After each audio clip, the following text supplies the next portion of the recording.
views expressed on this program are those of the hosts, guests, and callers, and are not necessarily those of this station, its management, or other advertisers. You're listening to Transformation Talk Radio.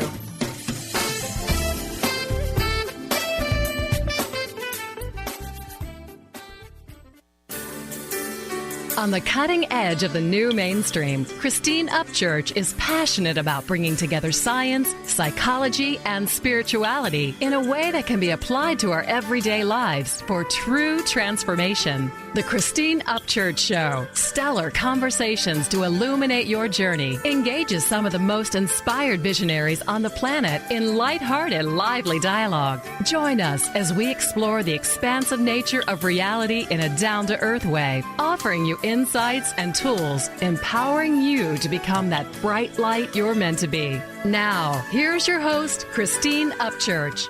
Hello, everybody. Welcome. I'm so glad you're joining us here today. If you're joining us live, you might be listening on 1150 AM KKNW here in the Seattle area, or you might be listening live on Transformation Talk Radio over the internet. If you're listening to us after the fact, maybe on one of the 90-some-odd stations, I think it is at this point, or in the archives on ChristineUpchurch.com.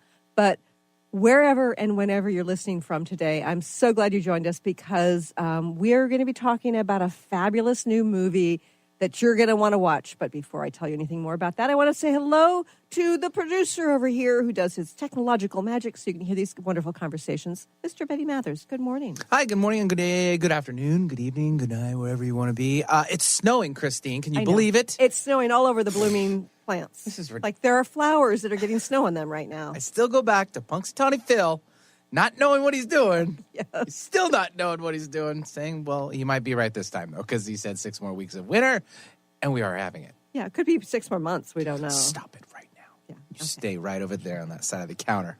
Don't make me get up. Oh, I just got up. I'm sitting back down. We're okay now. You know, Benny, on this show, we've had many people talking about our intuitive gifts in one way or another. But for the first time ever, I've seen a very cohesive film that addresses what it is, how to access it. And it's a wonderful movie. And our guest today is the filmmaker, Bill Bennett. He is a writer, producer, and director of feature films as well as documentaries. And his career has spanned more than 30 years. He's made 16 feature films, 4 dramatized documentaries, and 5 feature-length documentaries. He's won several awards. In his home country of Australia, he has won the Australian Film Institute Awards and Australian Film Critics Circle Awards for Best Picture, Best Director, and Best Writer. And he's won awards in other parts of the world as well. He's had 3 major retrospectives in various places, and he's won 2 Logies, I think that's the way you pronounce it, Australia's Emmy for Television Reporter of the Year, get that, Reporter of the Year, and Most Outstanding Documentary. He's an adjunct professor of screen studies, and he's the author of The Way, My Way, and his latest film is called PGS Intuition, Your Personal Guidance System, and it's touring the U.S. right now. I'd like to welcome our guest today, Bill Bennett. Welcome, Bill. Well, thanks, Christine. After that wrap-up, I feel so old. Well, we're not going to throw you under the bus that quick, but I will say this. Christine and I will offer our faces for your next movie. There we go. And yes. So just let you know that's going to happen. Okay. Get in line. Okay. Get in I line. think you got him there. Yeah, he says get in Really, line. All right, really, all right. absolutely. Well, I yes. tried. Sorry, Christine. I No, tried. that's okay. That's okay. I was on a PBS show when I was a little kid. You were not? One episode, yes. I'm so going to look that up. You won't find it online. Everything this is on before things were put online. So what? Everything's on the line now. I'll find it. You know, Bill, Yeah. typically I'm interviewing people who are authors of books, and we're talking about their books, and occasionally it'd be something that somebody teaches online.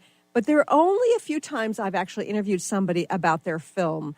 And so I always enjoy sort of the kind of like the change of research, so to speak, where I get to spend some time watching a movie. And in this case, it's a wonderful documentary. I think that it's fabulous that you have focused on intuition, because I think at this stage of the game, here in the world as things are, where we don't even know what's true, what's fake, it's very important for us to figure out how to navigate intuition, how to access it.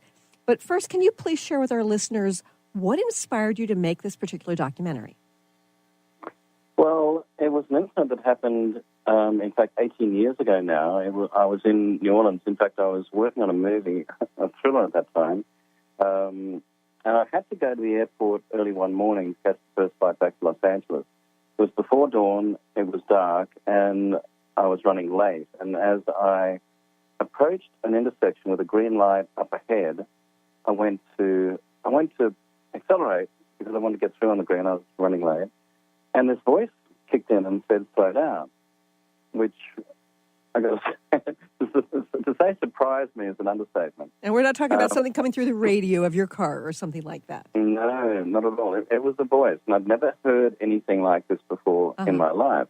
And my first reaction was, I must be dreaming, that, this is weird. And so I went once again to accelerate. And then it kicked in much more emphatically, slow down. And I did slow down. And as I entered the intersection, out of nowhere, a truck ran a red light on a cross street, hurtled through, and just missed me. So did the truck run a red light? It ran a red light, yeah. Wow. Are we talking about a little pickup truck, or are we talking about something bigger than that? No. It was like a massive truck. It was, I think you call them in your country 18-wheelers or something like that. Oh, my goodness. I got to admit, I didn't actually count the wheels. Oh, dear. All I knew was that if I hadn't slowed down, if that voice hadn't interceded, and if I hadn't listened to it, more importantly, if I hadn't obeyed it, the truck would have smashed right into me. I would have been killed. There's no doubt about that. Wow. Well, I stopped at on the other. I had to pull up on the other side of the intersection because I was just so traumatized by what had nearly happened, or what had happened. Right. And three questions just hit me very suddenly. What was that voice? Where did it come from? And why did it save my life? Mm-hmm. And those three questions really were what motivated me finally to make the film. Well, that didn't happen straight away, I've got to say. I mean, it was several years before I kept on thinking about what happened and just thinking, that's really strange. Mm-hmm. Now, Christine, I wasn't a spiritual person or a religious person or anything like that at that point. I'd come from a secular background. My parents were both dentists. My brothers and sisters had all gone into the medical sciences. I came from very much an evidence-based background. Sure. And, as you said in your intro, I'd spent 12 years as a practicing journalist with the Australian Broadcasting Corporation. So that only reinforced my skepticism, if you like, and objectivity. Sure. But this image of this truck just grazing past me, it's just hurtling past me and just me just sort of grazing from missing it. That just kept on coming back to me. And, I mean, look, the way that I explore the world is by making movies.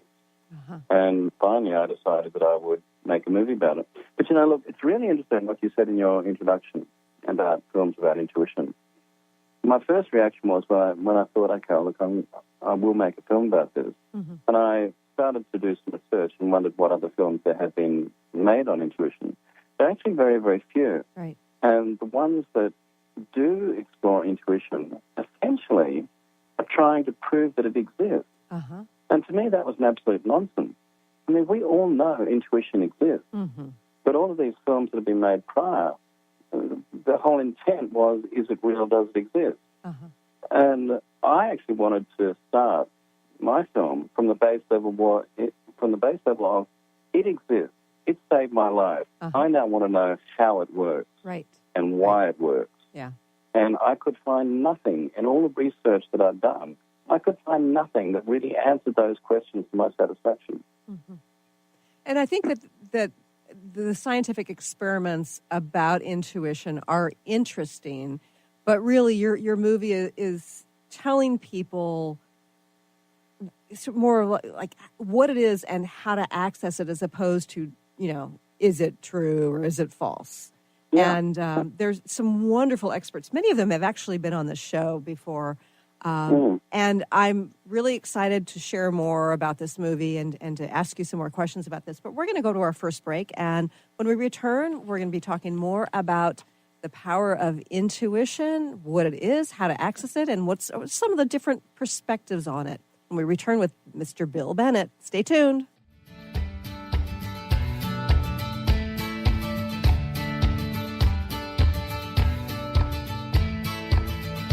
Haven't seen you since high school. Good to see you're still beautiful. Please join us for a transformational conference with 5 of the leading pioneers in the fields of science and spirituality, all in one place. Join best-selling authors and teachers Greg Braden, Dr. Bruce Lipton, Lynn McTaggart, Dr. Joe Dispenza, and Lee Carroll in both individual workshops as well as a weekend of keynote presentations and panel discussions. At this extraordinary event, you'll get to experience some of the brightest leaders of our world today, empowering you with groundbreaking new information, deep wisdom, and practical tools to transform your life. Come connect with others and expand your consciousness in beautiful Nanaimo on Vancouver Island in British Columbia, June 14th through 19th. For more information or to register for what some are expecting to be one of the best conferences of 2018, visit shalohaproductions.com. That's SHALOHA Productions.com. Or visit the individual speakers' websites. Calling all moms, it's time to awaken your vibrant, intuitive, loving self in every area of your life. Join host Debbie Pokornik as she shares thoughts, stories, and tools to help you stand in your power. Listen to Vibrant, Powerful Moms helping everyday women create extraordinary lives. Mondays at 2:30 Pacific, 5:30 Eastern. For more information about Debbie, visit empoweringenergy.com. That's empowering with letters NRG.com. Let It Go Radio. The future awaits you. Tune in each month on Transformation Talk Radio as host Barbara Scheidegger explores the way to clarity, peace, and how to live a successful life on your terms by turning negative experiences into positive ones. Barbara's curiosity about the human experience drives her both personally and professionally. As a life coach, author, and renowned clinical hypnotherapist, Barbara knows how to move forward in a natural, organic way without side effects. If you want to grow, be sure to tune in to Let It Go Radio. To learn more, visit letitgohypnosis.com. On the cutting edge of the new mainstream, Christine Upchurch is passionate about bringing together science, psychology, and spirituality in a way that can be applied to our everyday lives for true transformation. The Christine Upchurch Show, stellar conversations to illuminate your journey, engages some of the most outstanding visionaries on the planet in lively dialogue to inspire you to become that bright light you're meant to be. Join Christine every Friday at 11 a.m. Pacific Time on KKNW, AM 1150, and Transformation Talk Radio. What is a brilliant culture and how do we create them? Why are they important?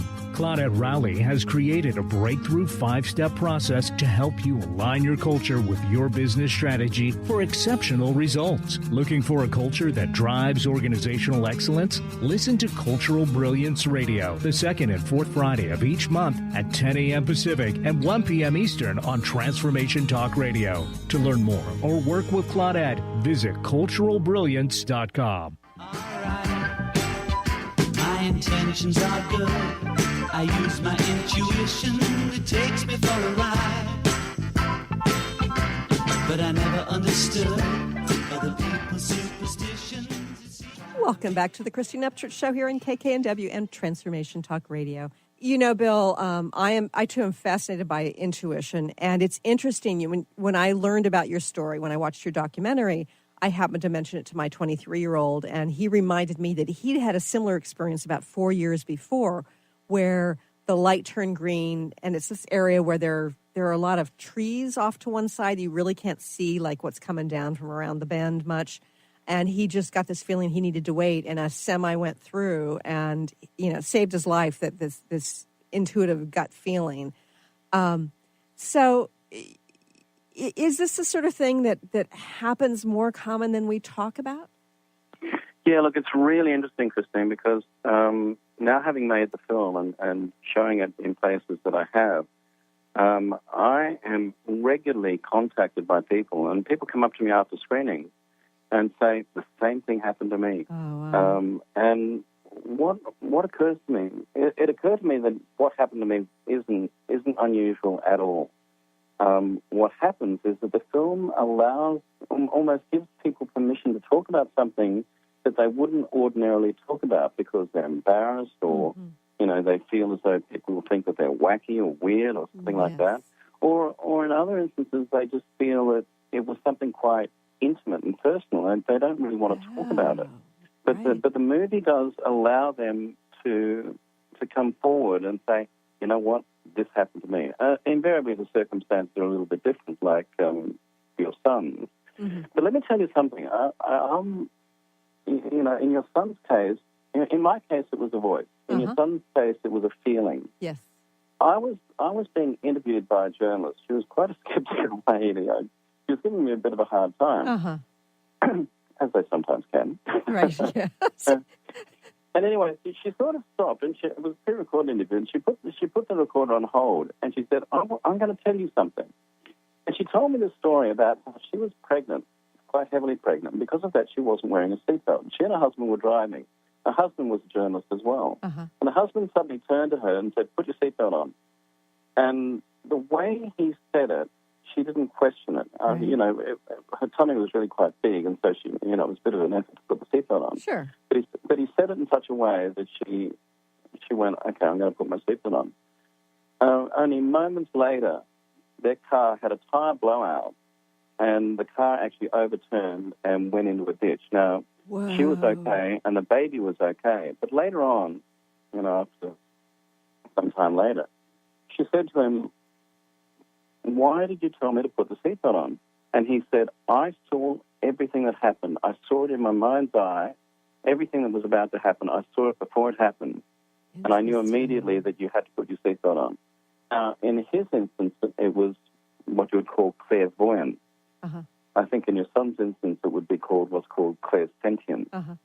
And in my instance, it's clairaudient. Right. So what happens is that intuition connects with you in various ways. And one of the things that I've discovered in the making of the film, and by the way, Christine, I'm no expert, right? Any knowledge that I've got from intuition is from reading books and, being behind the camera, listening to these amazing people that are doing my film. But one of the main purposes of intuition is to keep us safe and keep us safe from harm. Right. Because basically, if we are to fulfill our destiny and our purpose as human beings on the path that we're on, how can we do that if we cark it too early? Yes, exactly. If we get killed. And so our intuition tries, its primary purpose is to try and keep us safe. So, okay, I know you, one of your experts addresses this in the film, but I think it's important in this situation to think in terms of these accidents, right?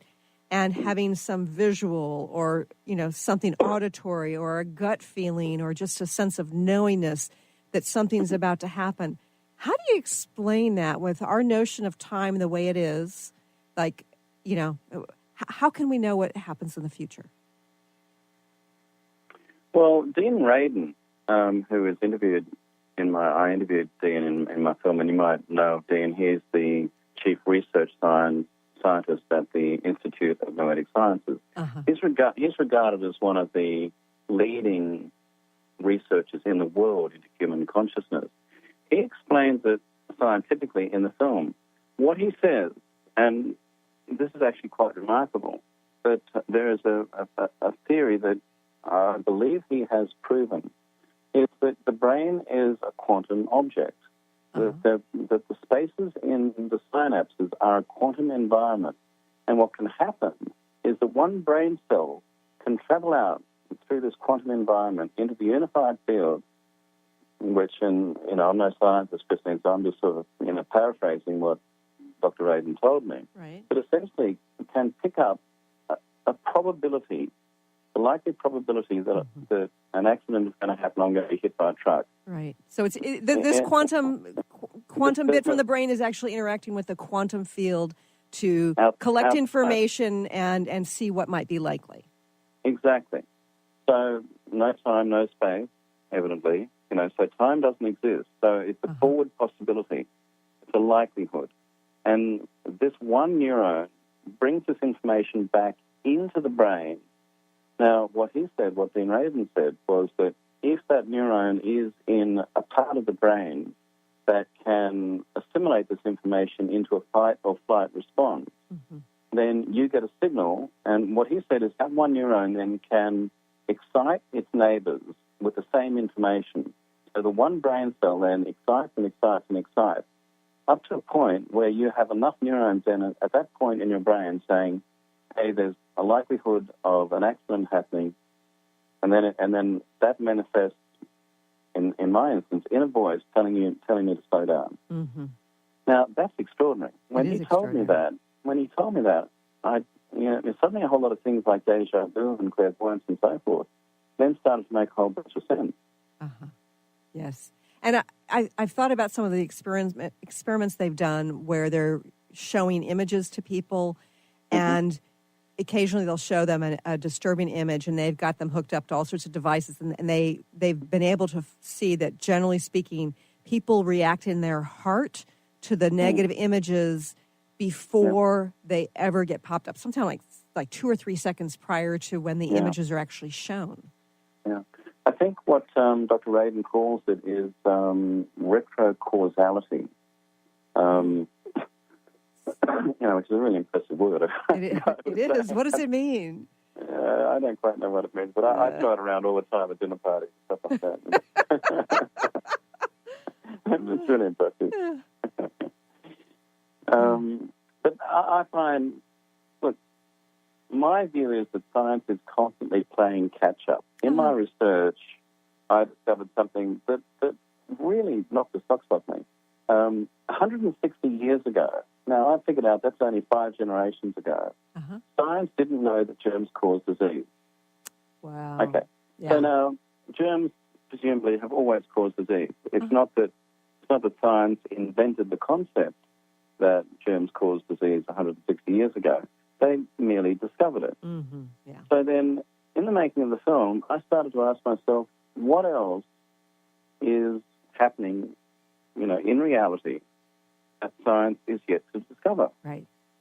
And when that very, very simple thing of germs causing disease, only 5 generations ago, and science hadn't discovered it, that was a big kind of step for me to basically dismiss science.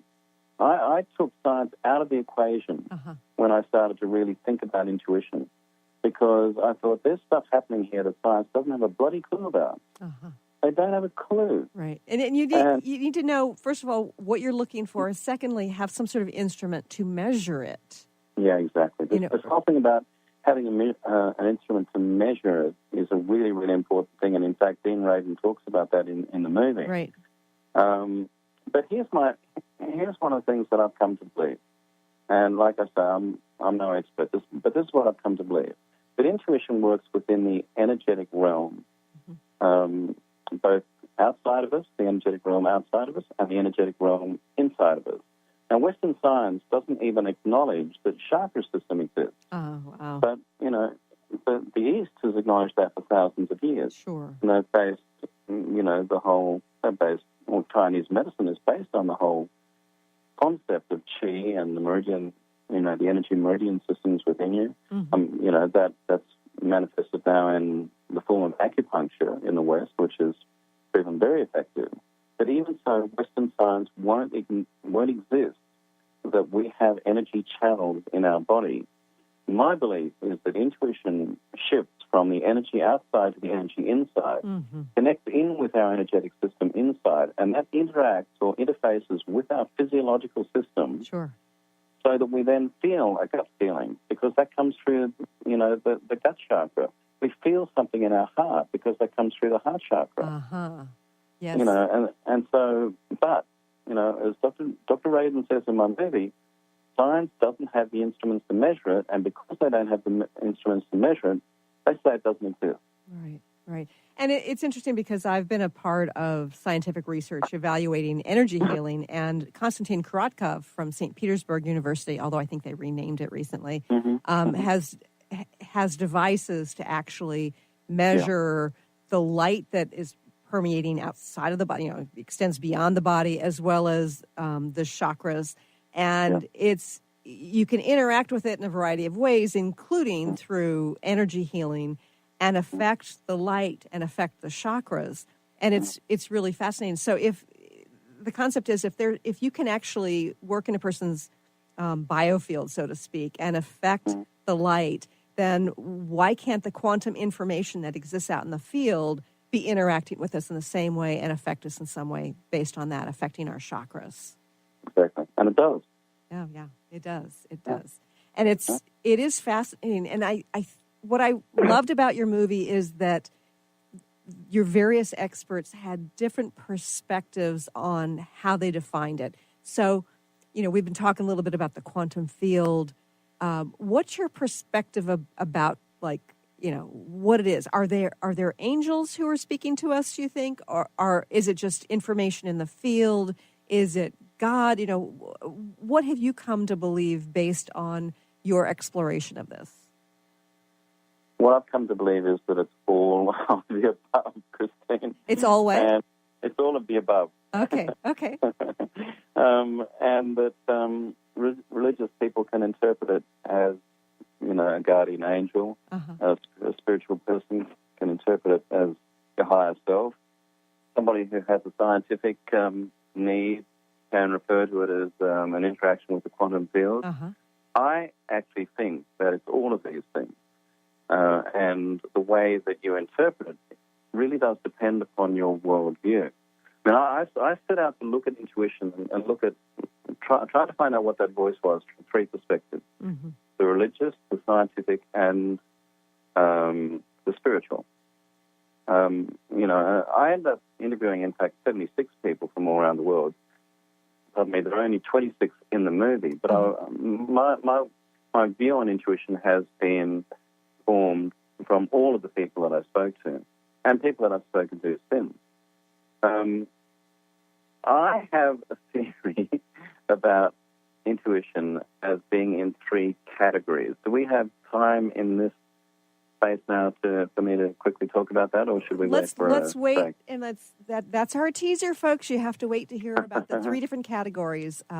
More with Bill Bennett here, and Intuition, your personal guidance system, in just a few moments. As I play the game of life, I try to make it better each and every day.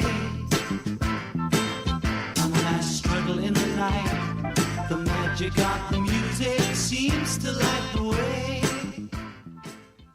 This is Peggy Snow, practitioner at Stellar Reflections, with a Stellar Reflections Minute. So many people these days are trying to find ways to relieve their stress. What happens to our breathing when we're feeling overwhelm and stress? When we tune in, we realize that we're either holding our breath or taking very shallow breath to signal the body that all is well, which most of the time it is. Sometimes all that is needed is a nice, deep breath to break the cycle. First, exhale to get all the stale air out by engaging the abdominal muscles and blowing gently. Next, take a nice full breath in, feeling it fill your body all the way down to your hips. Release fully and enjoy the freedom of movement. Notice how your body feels. Do you feel refreshed? Calmness is only a breath away. This has been a Stellar Reflections Minute. For more information about what we offer at Stellar Reflections, visit us at stellarreflections.com or call 425-999-9836. That's 425-999-9836. A word of caution: if you prefer the status quo and you are not interested in improving every aspect of your life, this book will trigger the shift out of you. The Truth is Funny, Shift Happens is available now. Author Colette Steffen brings the powerful knowledge and life-changing energy and empowerment from the radio airwaves to the pages of her new book. To get your copy in paperback or ebook, visit thetruthisfunny.com today. Tune in to Synergenetic Living Radio, where Rick and Grace Paris discuss the synergenetic way of life, what it means to truly change your perspective in life, what it means to take control of your life and manifest your true desires. For more information on Rick and Grace Paris and Synergenetic Living, check out synergeneticliving.com. Get clear on the life you desire and the current life you are creating and what is between the two. Synergenetic Living, living life loud. Have you been seeing numbers like 111 and 222 everywhere you go? Do you feel that the universe may be trying to get your attention, Perhaps offering a message of some sort? As it turns out, numerical patterns in certain types of geometry form the very fabric of our reality, from cells under a microscope to the astronomy of our night sky. At Stellar Reflections, we offer special sessions which tap into these patterns, designed specifically to support you on your journey. The 111 and 222 activations are sessions activating new patterns in your energy field, which in turn can help you create new patterns in your life. After just one session with a practitioner, either in person or via distance, clients report gaining greater clarity, becoming more intuitive, and honoring their inner truth as they move forward in their lives. Curious about what these transformational sessions might do for you? Call 425-999-9836 or visit stellarreflections.com. That's stellarreflections.com.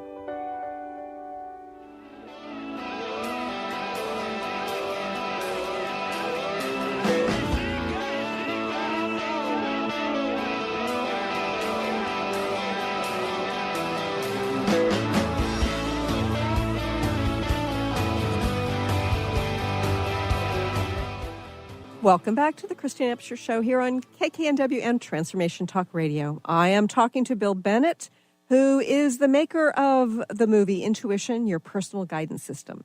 Now, we've been talking a lot about intuition. Half an hour of this, Bill, and I realize I have never asked you to define exactly what your definition of intuition is, and I wonder if you could share your perspective. Sure. Yeah, because, look, I began this film, how can I say it, analytically. Because I needed, for me to make sense of the film and to put it into a form that was accessible to a general audience, not a highly tuned spiritual audience, but regular people. I had to figure out what intuition actually is. And with all the reading and everything, I became very confused. So I came up with a definition. Intuition is a sudden, unexplained insight that comes unaided by logic, intellect, or expertise. Now, that was a definition that defined what happened to me in the car. Right. That voice came to me suddenly. There was no expertise involved in it. There was no intellect or logic or anything like that. So that was a definition that fitted, if you like, that particular type of intuition that saved my life. But in all the reading and talking to people and so forth, I realized that other people use intuition in other ways. And I realized that this is one of the things that confused me was, people are using intuition, but it doesn't fit that definition. So maybe that definition is wrong. No, the definition was right for what happened to me. So then I started to think, well, maybe there are different types of intuition. And then I was reading and reading, I couldn't find anything. And so I actually came up with my 3 categories of intuition. The first category is survival intuition. That is the intuition that is about survival of the species. So it's very primitive, animalistic. It is a mother's intuition for the safety and well-being of the child, but even a father's intuition as well. There are instances of fathers having this strong paternal survival instinct for the protection of their child. But as adults, we feel it as well. We go into a dark alley and we have a sense of threat and we don't know where it's coming from. We just know that we've got to get out of that alley. So that's survival intuition, and that's intuition that comes from the body. Then the second category is what I call cognitive intuition, which is based on expert knowledge or past experience. So that's when say a CEO says, "Oh, I've made an intuitive decision about something. I've made a gut decision about something," or a sportsman says, "Well, I did that intuitively." That's based on their expert knowledge. Now, sometimes that expert knowledge is forgotten. They don't even know they've got it. They just pull it out of somewhere immediately, and they call that intuition. So can you give me an example of that? Something very specific. Sure. A scientist can be working on a problem for a long, long time, and then suddenly they have that aha moment where they have a breakthrough, and they say, "I don't know where that came from, but that was intuitive." Now, they put that down to an intuitive breakthrough. But the fact is that the cleaner cleaning that scientist's lab couldn't have had that breakthrough. That breakthrough is only a function of that scientist's expert knowledge. Right. Now, that expert knowledge may be so deeply embedded in them, they've even forgotten where that knowledge comes from, or that they had that knowledge. But somewhere within their mechanism, that this cognitive, intuitive system has connected all the dots and come up with that breakthrough moment for them. That makes sense. But it is only because that scientist has that expert knowledge. But you see, that comes from past experience. That comes from learning. That comes from what I call subsumed memory recall. So what they're doing is they're recalling a memory or information that is so deeply subsumed they don't even know they have it. So that's the second category. Okay. The third category is what I call mystical intuition. And mystical intuition fits my definition that I said earlier. Mystical intuition is intuition that cannot be defined by any kind of logic, past knowledge, expert knowledge, past experience, anything like that. It comes out of nowhere. And mystical intuition presents through dreams, through synchronicity and coincidence, through flashes of deja vu, or I cited that instance earlier of clairvoyance. It comes as a voice in the car telling you to slow down. It cannot be. It's knowing without knowing how you know it. Let me put it that way. Right. And that is intuition that I believe is from a divine source. So if you're talking about pure intuition, then I believe mystical intuition is pure intuition. And by pure intuition, what I mean is that it's not based on anything learned prior or experienced prior. Right. Or by the body, like if you're walking down that dark alley, then your body may pick up certain types of hormones out there that could you could actually detect it on a physiological level, but it's not necessarily coming from what we think of as the divine. Well, going back to those three categories, survival intuition is from the body, cognitive intuition is from the mind, and mystical intuition is from the soul. Yeah, that makes sense. So when I and it took me a long time to kind of figure this out because I hadn't read this anywhere. And when I started, and people like Helen Mason, others might say, oh, there's all sorts of other intuitions as well, and there probably are. But for me, it kind of made sense. And as soon as I started to see intuition within those three categories, I then, I went back to books like Blink, Malcolm Gladwell's book about, making instant intuitive decisions. And that comes down to cognitive intuition. Or it might be a mixture of cognitive and survival intuition. But mystical intuition from the soul, that's what really interests me. And that's what my film is about. It's about mystical intuition. Right. So if we are wanting to get more mystical intuition into our lives, is there a key? I believe there is. Number one, I believe that we're all born with intuition. Yeah, what my film proposes is that intuition is a legitimate functioning system in our bodies, the same as our hormonal system, our circulatory system, and so forth. It's just that it works energetically. And so what we need to do is we need to open ourselves up energetically. Intuition is hitting us all the time in various ways. Most of us don't realize it. And one of the reasons we don't realize it is because a lot of us don't even acknowledge that intuition exists and that it's there for us. Right.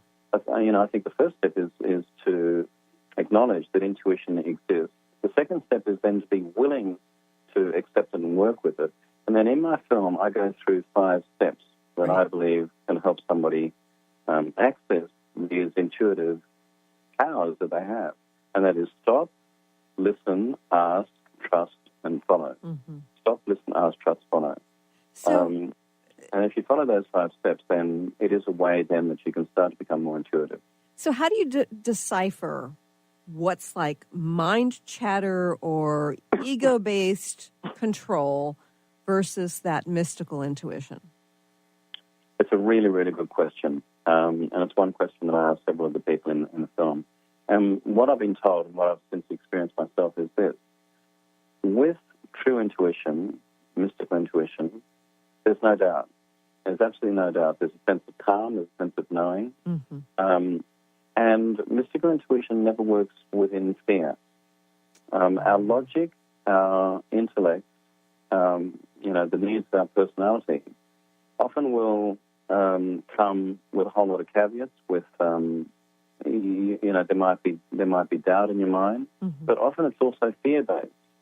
When you analyze the thought and you pass it right back and take it right down to its basics, oftentimes our intellect thought, as against our mystical intuition thought, mm-hmm. is based on fear.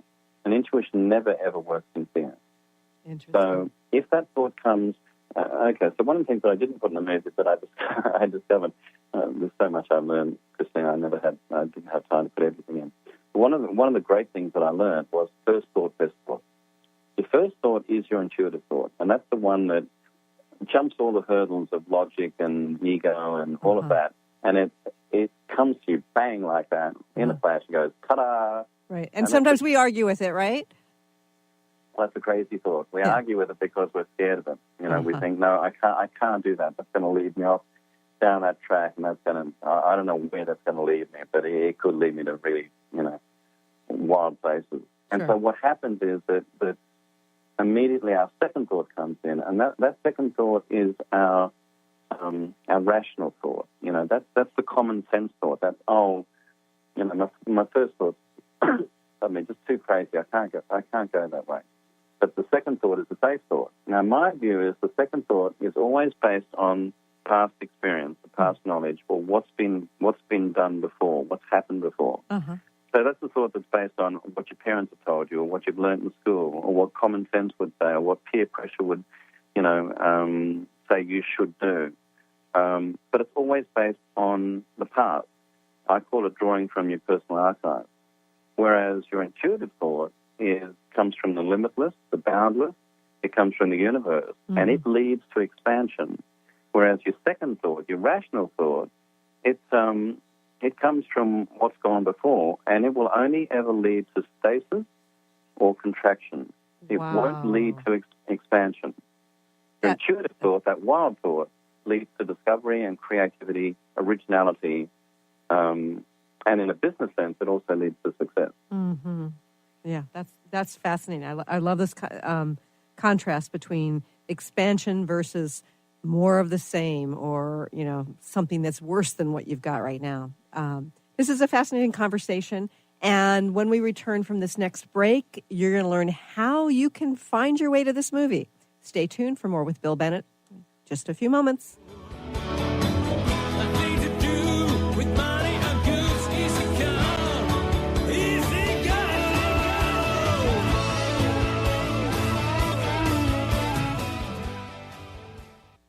Please join us for a transformational conference with 5 of the leading pioneers in the fields of science and spirituality, all in one place. Join best-selling authors and teachers Greg Braden, Dr. Bruce Lipton, Lynn McTaggart, Dr. Joe Dispenza, and Lee Carroll in both individual workshops as well as a weekend of keynote presentations and panel discussions. At this extraordinary event, you'll get to experience some of the brightest leaders of our world today, empowering you with groundbreaking new information, deep wisdom, and practical tools to transform your life. Come connect with others and expand your consciousness in beautiful Nanaimo on Vancouver Island in British Columbia, June 14th through 19th. For more information or to register for what some are expecting to be one of the best conferences of 2018, visit shalohaproductions.com. That's SHALOHA Productions.com. Or visit the individual speakers' websites. Best-selling author, spiritual life, and business coach Joe Nunziata brings his higher energy and no-nonsense style to people who are ready to make powerful changes now. Wake up, step up, power up with a shot of Joe. Join Joe the 2nd and 4th Wednesdays at 3 p.m. Pacific, 6 p.m. Eastern for 30 minutes of high energy, no nonsense, and powerful tools to make powerful changes. Visit joenuns.com. That's JOENUNZ.com.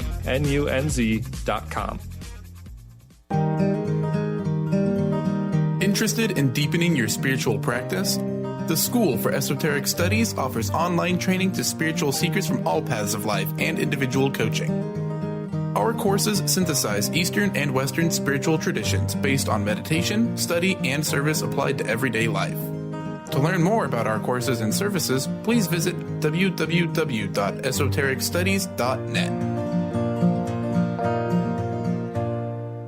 On the cutting edge of the new mainstream, Christine Upchurch is passionate about bringing together science, psychology, and spirituality in a way that can be applied to our everyday lives for true transformation. The Christine Upchurch Show, stellar conversations to illuminate your journey, engages some of the most outstanding visionaries on the planet in lively dialogue to inspire you to become that bright light you're meant to be. Join Christine every Friday at 11 a.m. Pacific Time on KKNW, AM 1150, and Transformation Talk Radio. The Knowledge Book, currently studied in 39 countries and 15 languages around the world, accelerates our evolution, takes us out of depression, offers universal truth, protects us, and makes us stronger, both spiritually and physically. So if you are interested in the Knowledge Book, visit usa.theknowledgebook.net and tune in to the Knowledge Book Radio with Marge Potasic on TransformationTalkRadio.com.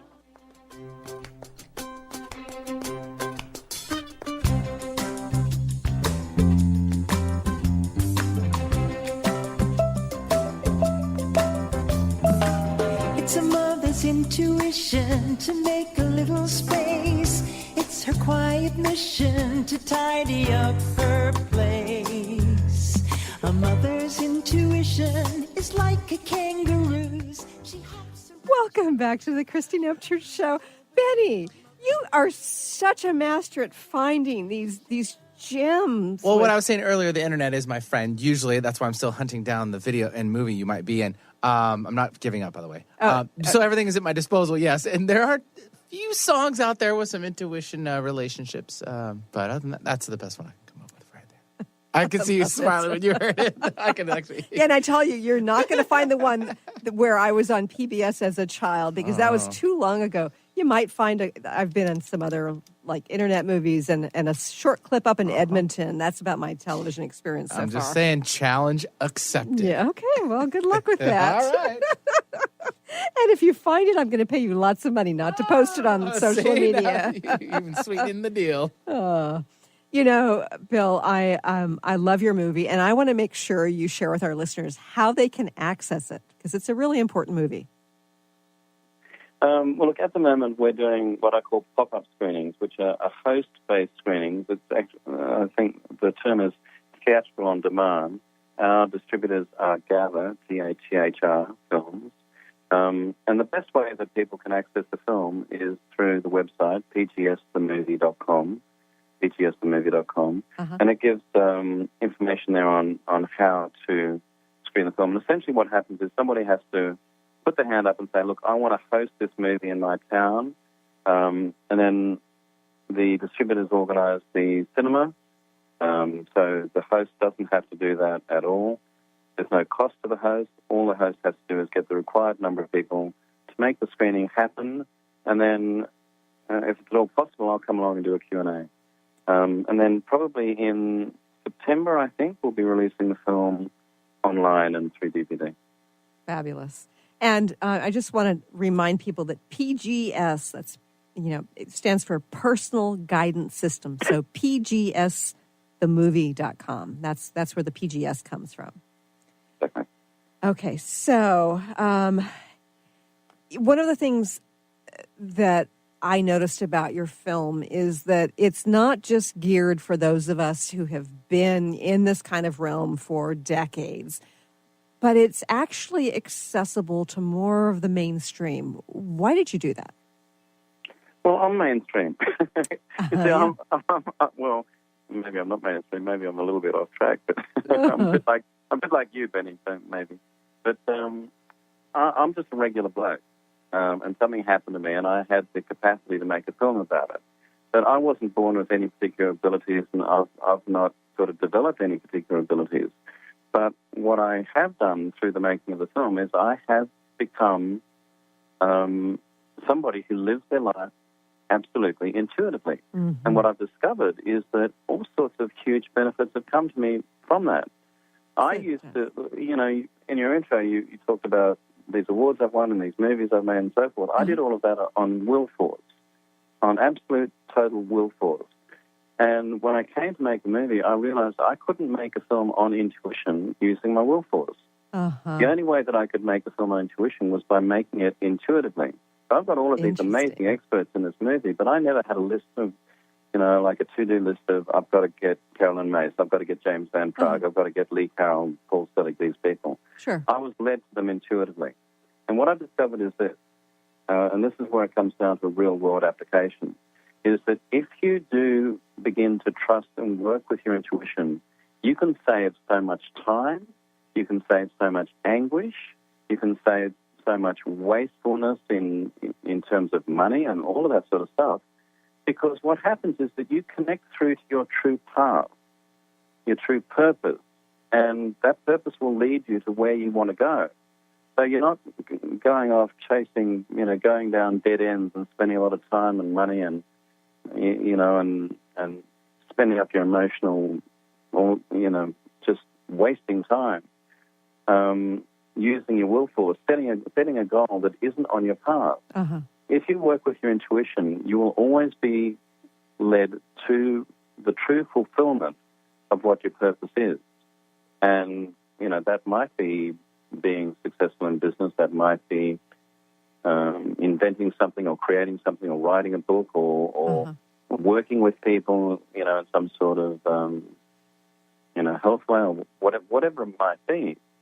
But you'll be on song, you'll be on path, and you won't be wasting time, wasting money, wasting effort, pursuing things that aren't in your highest good. What intuition does is that it takes you to your highest good in the most efficient way possible. Oh, I like that. Say that one more time, Bill. It takes you to your it takes you to your highest good in the most efficient way possible. It is like a GPS. You punch in where you want to go on your GPS. And what your GPS does in your car is it takes you to your destination, avoiding all of the obstacles and and the accidents and the dead ends and all that sort of thing. It takes you there in the most, and sometimes it's not the most direct path. Right, exactly. Sometimes we think we know we need to go a particular direction, but our GPS says, no, go that way instead. Exactly. And we fight that, because we think that makes no sense. It's not the most direct path. Right. But in fact, it is the most efficient way to get there. And exactly the same with PGS. It's the reason I called the film PGS is so that it has this link in with the GPS. Right. Because intuition is a guidance system. It's a navigational system to keep us on our path so that we can fulfill our true purpose and our full expression of who we really are. And if we do that, we will be a success. And however you wish to define success, whether you wish to define it in money terms or whether you wish to define it in terms of service or love or whatever, I've purposefully stayed away. You'll notice, Christine, I've stayed away from any kind of talk about, abundance or making money or anything like that. Right. That's not relevant as far as I'm concerned. What's relevant is fulfilling your purpose, your destiny path that you were born with. Yes. I truly believe that when you incarnate as a child, you have that destiny path imprinted, embedded as a blueprint within your DNA, within your energetic structure. And the purpose of intuition is to keep us on purpose. And if we do that, we're going to lead really happy, contented, fulfilled lives. That's a fabulous way to end the show. Yes, fulfilling our destiny blueprint. I love that, Bill. And I love your movie. And again, everybody, it's PGSthemovie.com. Thank you, Bill, for joining us here today. It's been my pleasure, Christine. Thank you. And I want to thank you for joining us here today. I hope that you will check out this film. And also, I think that I also wanted to mention that I've got a new blog up on my website. And you can always access this show after the fact in the archives, a couple of hours to maybe a day after the show ends. So make sure you share this with your friends. Thank you for joining us here today. I look forward to talking to you again soon. Bye, everybody. You've been listening to the Christine Upchurch Show, stellar conversations to illuminate your journey. Each week, this show engages some of the most outstanding visionaries on the planet in lively dialogue to inspire you to become that bright light you're meant to be. Join Christine every Friday at 11 a.m. Pacific Time on KKNW, AM 1150, and TransformationTalkRadio.com. For more information about the transformative healing work of Christine, visit www.stellarreflections.com. And for weekly topics, visit www.transformationtalkradio.com.